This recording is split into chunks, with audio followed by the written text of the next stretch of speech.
नमस्कार फ्रेंड्स।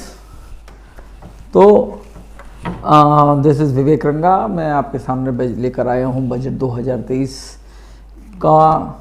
इस वीडियो को देखने के बाद में आप 2023 जो बजट हमारे सामने पेश हुआ है उसके बारे में मोटे तौर पे समझ जाएंगे। अगर आपको कन्फ्यूजन है कि बजट सुन तो लिया लेकिन उस भारी टेक्निकल टर्म्स की वजह से समझ में नहीं आ रहा कि what exactly the budget is, तो उसी को थोड़े से सिंपल साधारण सी भाषा में आज हम डिस्कशन करेंगे। तो सबसे पहले मैं ये बात कह दूं बजट के लिए कि ये जो बजट है इसको मैंने एनालिसिस जो किया है, मेरी समझ से ये बजट फ्यूचरिस्टिक बजट है, देश का बजट है, लॉन्ग टर्म बजट है। इट्स नॉट अ रेवड़ी वाला budget, short term budget, vote का वाला बजट ये नहीं है। इसमें जो है फोकट में रुपये बांटे नहीं गए हैं, जहाँ काम की जगह वहाँ पैसे लगाए गए हैं। गवर्नमेंट की जो इनकम है और जो एक्सपेंडिचर है उसको प्रॉपरली बैलेंस किया गया है। इस बजट में इस साल फाइनेंस मिनिस्टर ने ये भी कहा है कि फिस्कल डिफिसिट को भी घटाया गया है, टारगेट किया गया है, टारगेट अचीव कर लेंगे जल्दी फिस्कल डिफिसिट का जो टारगेट है। ये बजट जो है ये अमृतकाल का पहला बजट है। What is Amritkaal? अमृतकाल मोदी जी ने अगले 25 सालों के लिए देश का एक रोड मैप तैयार किया है। रोड मैप बोलने से अगले 25 साल में देश की डेवलपमेंट के लिए जो रोड मैप है, इस 25 इयर्स के पीरियड को अमृतकाल कहा गया है। और ये बजट जो है ये अमृतकाल, उसी अमृतकाल का ये पहला बजट है। फाइनेंस मिनिस्टर ने रेफरेंस दिया है, this is the first budget of Amritkaal. और दोस्तों इस बजट को कहा गया है सप्तऋषि बजट। सप्तऋषि बजट का मतलब क्या हुआ? सप्तऋषि बजट का मतलब हुआ है, जैसे कि हम जानते हैं सप्तऋषि मतलब 7 ऋषियों के समूह को हम सप्तऋषि कहते हैं। और इस बजट में भी 7 बिंदुओं पर फोकस किया गया है। जिस 7 बिंदुओं पर फोकस किया गया वो है number 1 inclusive development. Inclusive development के मतलब समावेशी विकास, सबका डेवलपमेंट, सब तरह हर वर्ग का डेवलपमेंट हो, इस बात को विशेष फोकस किया गया है। दूसरी जो चीज़ है reaching to the last mile, जो समाज के आखिरी तबके में जो रहता है बंदा जो रहता है, समाज के आखिरी छोर में जो बंदा रहता है, सबसे जो पिछड़ा वर्ग जो है उसका अपलिफ्टमेंट, उस तक पहुंचने का, reaching to the last mile, उस तक पहुंचने का, वंचितों को वरीयता, जो वंचित है समाज के अंदर, जो वंचित वर्ग है उनको भी जो है वरीयता दिया जाएगा, उनको उनके अपलिफ्टमेंट के लिए काम किया जाएगा। तीसरा infrastructure and investment, infrastructure investment का विशेष ख्याल रखा गया। मैं इस वीडियो में आगे मैं डिस्कशन करूंगा। Unleashing the potential, 4th number is unleashing the potential. Skill development वगैरह के लिए क्षमता विस्तार, जो इंडिविजुअल जो लोगों की जो क्षमता है उसका विस्तार करने का भी इस बजट में प्रावधान रखा गया थ्रू स्किल डेवलपमेंट। और ऑल 5वीं जो बात है इन्वायरमेंटल, उसकी वजह से क्या हमारा green growth, to counter the climate change, green growth, इसके लिए भी मैं डिस्कस करूंगा इस वीडियो में। इसके बाद में youth power, 6th one is youth power. Youth is the biggest power of any country and our India is a young country. यहाँ पर यूथ एक बड़ी ताकत है, तो यूथ के पावर को भी ध्यान रखा गया है। And the last 7th one is financial sector. Budget है तो फाइनेंशियल सेक्टर पे बात होगी। इन 7 बिंदुओं पे बात करी गई है दोस्तों। इस बिंदुओं के साथ में जो है इसमें मैं सबसे पहले आपको बता देना चाहता हूँ कि एमएसएमई एक ऐसा सेक्टर है जो एमएसएमई है तो अपने आप में छोटा सेक्टर, क्योंकि एमएसएमई का मतलब भी होता है माइक्रो, मिडिल, स्मॉल जो है एंटरप्राइजेस जो होते हैं वो एमएसएमई के अंदर आते हैं। एमएसएमई अपने आप में तो छोटा है लेकिन कलेक्टिवली ऑल एमएसएमईज जो मिल जाते हैं तो इट्स अ बिगर सेक्टर। आपको ये बता दूँ MSME contribute 30% of GDP of the country. तो एमएसएमई एक इंपॉर्टेंट सेक्टर है। 40% of employment generated by MSME. तो एमएसएमई एक इंपॉर्टेंट बात है, एमएसएमई को इग्नोर नहीं किया जा सकता। 40% of exports done by MSMEs. देश में जितना एक्सपोर्ट होता है उसको 40% एमएसएमईज के थ्रू एक्सपोर्ट किया जाता है। एमएसएमई एक्सपोर्ट करती है देश में, 40% कंट्रीब्यूशन फ्रॉम एमएसएमई। एंड जो बड़ा कॉर्पोरेट हाउस होता है उसमें जो छोटे छोटे कंपोनेंट्स लगते हैं, दैट इज कंपोनेंट मैन्युफैक्चरिंग। तो देश के अंदर 90 to 95% of component manufacturing contributed bye MSME. जो छोटे छोटे पार्ट्स होते हैं, एक फैक्ट्री है, मान लीजिए गाड़ी बनाने की फैक्ट्री है, उसमें छोटे छोटे कहीं रबर लग रहा है, कहीं पायदान लग रहा है, कहीं कांच लग रहा है, शीशा लग रहा है। ये सारी जो छोटी छोटी फैक्ट्रीज होती है वो मैन्युफैक्चर करती है ये कंपोनेंट को और वो उनको देती है, उनको वो असेंबल करके एक बड़ी यूनिट बनाते हैं। तो ये 90 to 95% of this kind of manufacturing contributed by MSME. तो एमएसएमई इंपॉर्टेंट फैक्टर है एंड गवर्नमेंट ने इसका ध्यान रखा है। एंड इट्स वेरी नाइस कि this time highest record investment minister of MSME को किया गया है, दैट इज़ 22,138 करोड़ रुपये, 22,138 करोड़ रुपये जो है एमएसएमई सेक्टर में सरकार निवेश करने जा रही है। तो it's a big bump of MSME, तो एमएसएमई के लिए अच्छी बात है, that's good encouragement to MSME. Second जो मैं बोलना चाह रहा था that is green growth. Green growth is a futuristic program. ये गवर्नमेंट ने बहुत भविष्य का सोचा है। जो फॉसिल फ्यूल है उसको रिप्लेसमेंट करने की गवर्नमेंट सोच रही है, तो उसके अल्टरनेटिवली जो हाइड्रोजन फ्यूल के बारे में सोच रही है, and to setup hydrogen fuel का जो अपना जो लिक्विड हाइड्रोजन का जो सेटअप है उसको सेटअप करने के लिए गवर्नमेंट जो टारगेट कर रही है कि by 2030 5 million metric ton of liquid hydrogen production का टारगेट कर रही है। एंड फॉर दैट गवर्नमेंट ने जो 19,700 करोड़ रुपये इन्वेस्ट किए हैं, इसके अंदर प्रावधान रखा है, उसके लिए प्रोविजन एलोकेट किया, फंड एलोकेट किया, and it's a huge amount and it's a nice step towards green the things, pollution free country and all this. तो ये एक अच्छा स्टेप है मेरे ख्याल में, और टारगेट कर रहे हैं 5 million metric ton liquid hydrogen produce करने के लिए। तो ग्रीन हाइड्रोजन मिशन के अंदर गवर्नमेंट ने एलोकेट किया 19,700 करोड़ रुपये। और ग्रीन ग्रोथ का मतलब होता है कि हर तरीके जैसे अपने सोलर एनर्जी के थ्रू जनरेट करना, एनर्जी जनरेट कर रहा है, फॉसिल फ्यूल को यूज़ नहीं करके हम जो अदर सोर्सेस ऑफ जो एनर्जी है उसको यूज़ करेंगे। धीरे धीरे कार्बन एमिशन फ्री कंट्री बनाने का टारगेट है, दैट इज़ बाय 2070। कितना लॉन्ग विज़न है, 2070 तक ये टारगेट है। एंड इसके लिए जो आउटलेट्स डेवलप करने के लिए government has put up the provision of 35,000 crore rupees for grow green. It's a good initiative, अच्छा इनिशिएटिव है। आने वाले समय क्लाइमेट जो चेंज हो रहा है पॉल्यूशन की वजह से, हम जब कार्बन एमिशन फ्री जब इन्वायरमेंट को बनाएंगे तो वो इन्वायरमेंट हमारा जो रहेगा suitable for livelihood, sustainable environment होगा। एंड इसकी तरफ इंडिया ने अपने कदम रखने शुरू कर दिए हैं। And by 2070 it is targeted to achieve that things.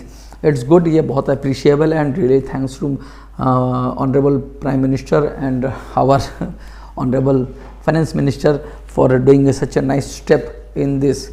इस बजट में दोस्तों जो सिगरेट पीने वाले उनके लिए बुरी खबर है, सिगरेट के दाम बढ़ गए हैं इसके बजट के अंदर। और भी जो अलग अलग जो तंबाकू बेचते हैं सबके दाम बढ़ गए हैं। अच्छी खबर है, मोबाइल फ़ोन्स के दाम घट गए हैं। और जो बैटरी होती है, जो लिथियम बैटरी होती है, जो नॉर्मली जो बैटरी हम इलेक्ट्रॉनिक व्हीकल्स में यूज़ करने वाले, उस पर सरकार ने अनाउंस किया है कि वो उस पर जो ड्यूटीज़ है वो हटा देंगे, ड्यूटी फ्री कर देंगे बैटरी को। तो जो जाहिर सी बात है इनकरेज कर रहे हैं, वो सरकार इनकरेज करना चाहती है इलेक्ट्रॉनिक व्हीकल परचेज़ को। इलेक्ट्रॉनिक व्हीकल्स जो है उसके दाम हमारे घटने वाले हैं इस बजट के थ्रू।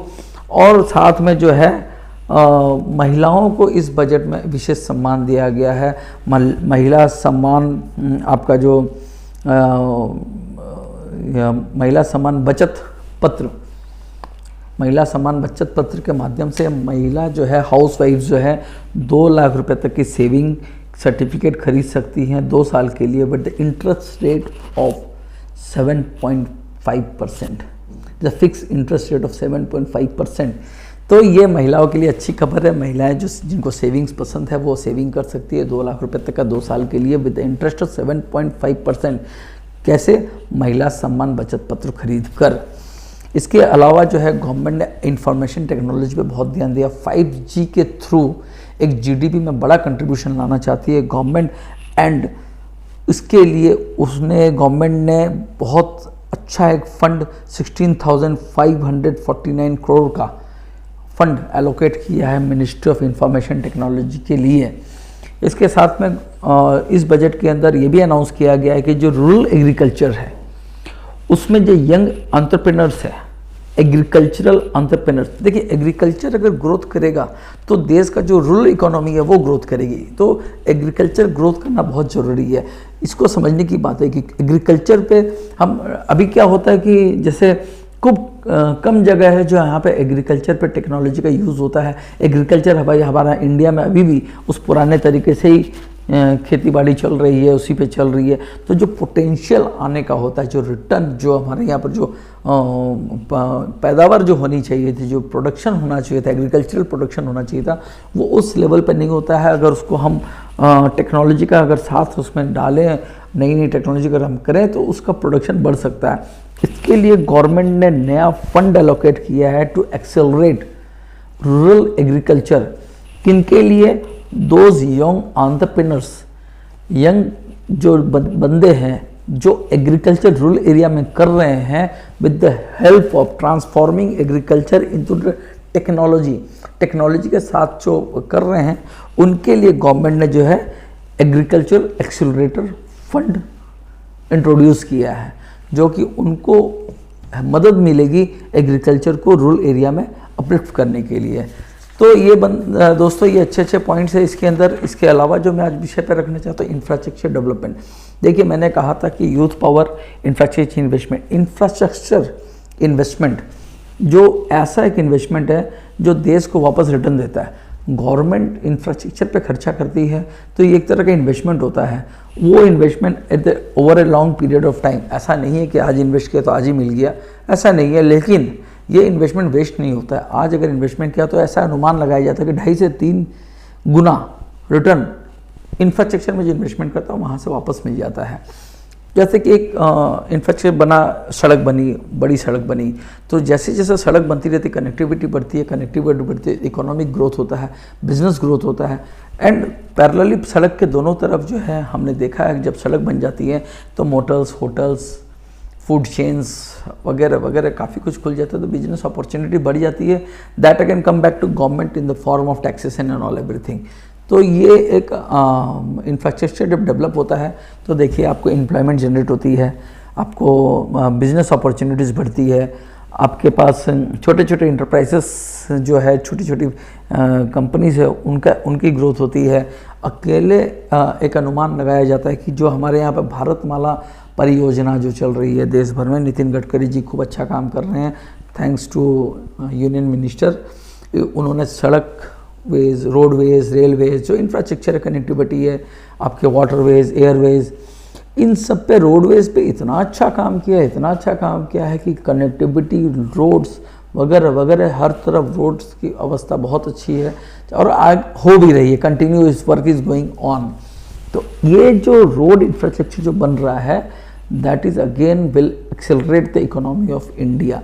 इंफ्रास्ट्रक्चर डेवलप जब होता है तो मैंने जैसे कहा तो अकेली भारतमाला परियोजना जो है 14 करोड़ मैन डेज का एम्प्लॉयमेंट जनरेट किया है, 14 करोड़ मैन डेज, 2 करोड़ का जॉब क्रिएशन है इस अकेली योजना के अंदर, भारतमाला परियोजना के अंदर। और जहाँ जहाँ से भारतमाला निकल रही है साइड में दोनों तरफ, हाईवे के दोनों तरफ साइड में मोटल्स, होटल्स और फूड चेन्स वगैरह वगैरह वगैरह वगैरह काफ़ी कुछ, अपार्टमेंट्स, ये सारे कुछ खुल गए हैं। तो ultimately growth to economy with the development of infrastructure. इसके साथ में जो है इंफ्रास्ट्रक्चर से क्या होता है, देश जब डेवलप करता है तो क्या होता है, लॉजिस्टिक आपका जब अच्छा होता है। जैसे एक बार जॉन एफ कैनेडी ने कहा था कि America is rich because American roads are good. America is rich because American roads are good. American roads are good because America is rich, it's not true. America rich है क्योंकि American roads अच्छी हैं। American roads अच्छी हैं क्योंकि America rich है, ऐसा नहीं है। पहले सड़कें बनती है फिर देश डेवलप करता है। तो जब भारत में भी सड़कें चारों तरफ अच्छी हो जाएगी तो देखिए तो बूम आएगा, इकोनॉमिक बूम आएगा। We are the fastest growing economy in the world. तो एक इकोनॉमिक बूम आएगा। हमने कोविड पीरियड में भी अच्छा किया, पूरे विश्व को हमने मदद करी है। वी वेर लाइक तारनहार इन कोविड पीरियड। वैक्सीन हमने बनाई है, वैक्सीन लोगों को दी है, वैक्सीन विदेशों में भी दी है। इस तरह से हमने और काफ़ी काम किया है। आपदा में हमने अवसर खोजा है। कोविड पीरियड के समय, कोविड के पहले हमारे यहाँ पे वेंटिलेटर बनाने की सिर्फ मात्र 2 कंपनियाँ थीं और लिमिटेड नंबर्स ऑफ वेंटिलेटर बना सकते थे। लेकिन आज हमारे पास कैपेसिटी बढ़ गई है। More than 25 players are there who manufactures ventilators. तो हेल्थ केयर में भी डेवलप है, मगर अभी हेल्थ केयर में बहुत पीछे है। Government is trying to develop health care also. लेकिन ठीक है, अब डिफेंस और हेल्थ केयर में मैं जहाँ नहीं, it's self a big topic जो हमारे रेगुलर रोज़मर्रा की चीज़ों में काम लगे, मैं उसी टॉपिक पे स्टिक रहता हूँ। तो इंफ्रास्ट्रक्चर के अंदर government induced a big huge fund in railways, waterways and Airways. Aviation के अंदर कई सारे एयरपोर्ट को रिनोवेट करने की बात चल रही है। रेलवेज के अंदर नए नए मॉडिफिकेशंस आ रहे हैं, रेलवेज़ के अंदर नया नया इंफ्रास्ट्रक्चर डेवलपमेंट रोज हम देख रहे हैं। वंदे भारत जो अभी तक 8 ट्रेनें targeted to run 40 train in future. तो वंदे भारत एक अपने आप में रिवोल्यूशन है इंडिया के अंदर रेल नेटवर्क के अंदर। तो this all are governments is doing in case of infrastructure. तो फ्रेंड्स, हमने देखा कि गवर्नमेंट इंफ्रास्ट्रक्चर पे काम कर रही है, ग्रो ग्रीन पे काम कर रही है, इन सब विषय पे काम कर रही है। और अभी आखिरी में हम बात करने चाह रहे हैं इनकम टैक्स की, जिस पे बजट पे ध्यान रहता है, इनकम टैक्स का ध्यान रहता है। तो मिडिल क्लास जो इनकम टैक्स ज़्यादातर, देखिए उनकम टैक्स जो है वो उस पर नज़र रहती है मिडिल क्लास लोगों की, जो नॉर्मली सर्विसमैन होता है या फिर जो इंडिविजुअल जो होते हैं, 2002 प्रोपराइटर है, अपना छोटा छोटा बिजनेस खोल रखे होते हैं, उनको इनकम टैक्स पे विशेष उनकी नज़र रहती है इनकम टैक्स के ऊपर में। लेकिन आपको ये बता दूं, ये दुर्भाग्य की बात भी है हमारे लिए, ऐसी बात नहीं है कि ये सौभाग्य की बात है। दुर्भाग्य की बात ऐसे है कि total we have 140 crore of population in India. पता है आपको इसके अंदर कितने लोग रिटर्न एक्चुअली जमा करते हैं? रिटर्न जमा करने की संख्या कितनी है? ओनली 4 करोड़। 4 करोड़ लोग ऐसे हैं जो रिटर्न जमा करते हैं, और उसमें भी 2.5 करोड़ ऐसे हैं जो नील रिटर्न जमा करते हैं। ओनली 1.5 करोड़, 1.5 करोड़ लोग ऐसे हैं जो टैक्स देते हैं। तो पूरी आबादी की 140 करोड़ की आबादी की 1% भी नहीं है जो टैक्स पे करते हैं एक्चुअली। और ऐसे लोग हैं जो टैक्स पे करना उनको चाहिए, वो उस फ्रेम में पड़ते हैं, स्लैब में पड़ते हैं जब उनका टैक्स पे करना चाहिए, लेकिन वो करते नहीं हैं। तो ये हमारे लिए दुर्भाग्य की बात है। तो इसके लिए गवर्नमेंट को कुछ सोचना चाहिए। जो टैक्स नहीं दे रहे उसके लिए भी सोचना चाहिए, जो टैक्स दे रहे उनके लिए भी सोचना चाहिए। Some rewards for tax payers and some punishment for those who can pay tax, who must pay tax but don't pay tax. उनके लिए कुछ पनिशमेंट की बात होनी चाहिए, और जो टैक्स पे कर रहे हैं अपना ऑनेस्टली, उनके लिए रिवार्ड की बात होनी चाहिए। तो दोस्तों, इनकम टैक्स के अंदर हम अगर आते हैं तो it's a gift to middle class income tax payer. जो मिडिल क्लास लोग हैं उनके लिए इस बार गिफ्ट किया गया है जो नया रिजीम में। पहले आपको बाइफरकेट कर दूं कि जो भी चेंजेस है वो नए रिजीम के अंदर चेंज है, ओल्ड रिजीम वैसा का वैसा, उसमें नो चेंजेस। तो जो ओल्ड रिजीम के हिसाब से अपना टैक्स कैलकुलेशन कर रहे हैं, जैसा कर रहे थे वैसा ही कीजिए, आपके लिए कोई चेंजेस नहीं है। जो भी चेंजेस है नए रिजीम के लिए चेंजेस है। तो नए रिजीम के अंदर क्या चेंजेस है? पहला चेंजेस जो हम सब में बहुत पॉपुलर चेंज है, टैक्स रिबेट की जो लिमिट है 5 लाख थी उसको बढ़ा के 7 लाख कर दी गई है। मतलब कि अगर आपकी इनकम अभी 7 लाख रुपया सालाना है तो यू डोंट हैव टू पे any income tax, straight forward zero income tax. आपको कोई टैक्स पे करना नहीं पड़ेगा, आपको कोई दिमाग नहीं लगाना है इसके अंदर। यू कैन क्विट, आपको बस उसमें कुछ सोचना ही नहीं है। 7 लाख से अगर आपकी 100 रुपये भी इनकम अगर ज़्यादा है तो आपके लिए आगे मैं जो कहने वाला हूँ आपके काम आएगा। आप ध्यान से सुनिए। 7 लाख के ऊपर अगर आपकी इनकम है तो आपको टैक्स स्लैब के हिसाब से टैक्स देना पड़ेगा।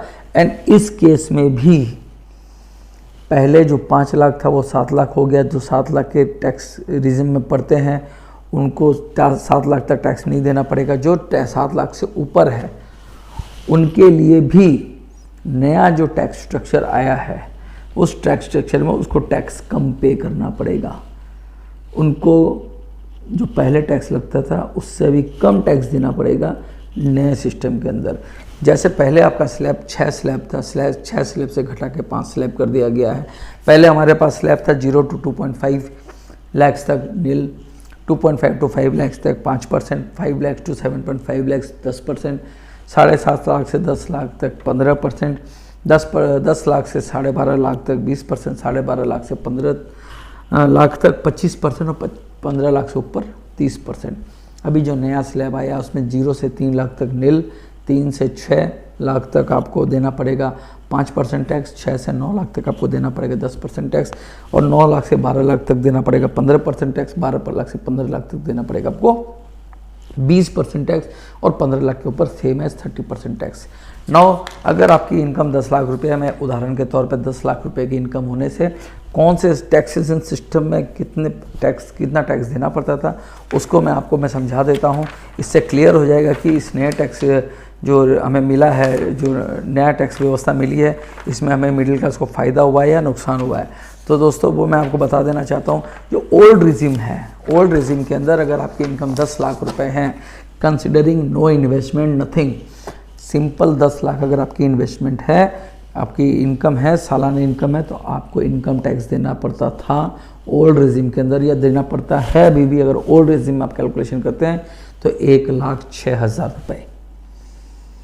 और अगर न्यू रिज्म जो अभी जो चल रहा है, ये कल जो अनाउंसमेंट हुई है उसके पहले का जो रिज्म था, जो पुराना स्लैब जो मैंने 0 से 2.5 लाख तक का जो स्ट्रक्चर बताया, इसके हिसाब से 10 लाख वाले की कमाई को टैक्स देना पड़ेगा 78,000 रुपीज़।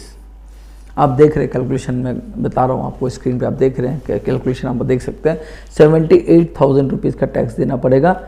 और जो नया रिजिम, जो नया घोषणा हुई, जो नया टैक्स स्लैब मिडिल क्लास लोगों के लिए इंट्रोड्यूस किया गया है, उसमें दोस्तों खुशी की बात है, the person who is earning 10 lakhs per year has to pay only 54,600 tax, which is 22,400 रुपये की सेविंग 10 लाख इनकम करने वालों के लिए।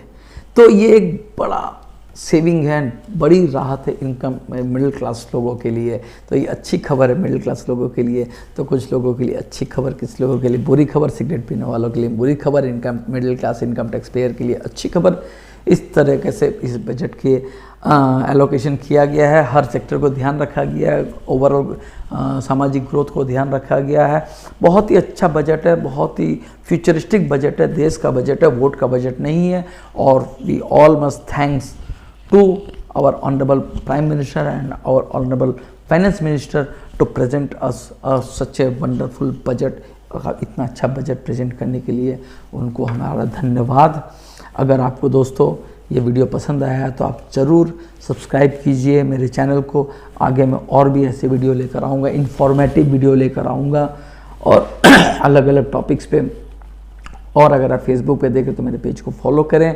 और आपको नेक्स्ट वीडियो में हम फिर मिलेंगे अगले वीडियो तक। तब तक के लिए आप सबको धन्यवाद वीडियो बैठ के देखने के लिए। अगर आपका कुछ सजेशन रहे, अगर आपको कोई विशेष टैक्स सिस्टम पे इस पूरी व्यवस्था पे अगर कुछ नया कुछ जानने की ज़रूरत रहे तो आप मेरे कमेंट बॉक्स में कमेंट डाल सकते हैं। आपको अगर अपनी तरफ से कुछ कहना है या आप कुछ ऐसे कोई विशेष टॉपिक पे अगर वीडियो चाहते हैं तो आप मेरे कमेंट बॉक्स में डाल सकते हैं। आपका सजेशंस, आपका रिस्पॉन्स जो रहेगा वो मेरे लिए इम्पॉर्टेंट है। ये आपसे मैं अनुरोध करता हूँ। ये बोल के आपको रहने के लिए अभी फिर मैं धन्यवाद देने के साथ आज का वीडियो यहीं समाप्त करता हूँ। नमस्कार, जय हिंद, भारत माता की जय।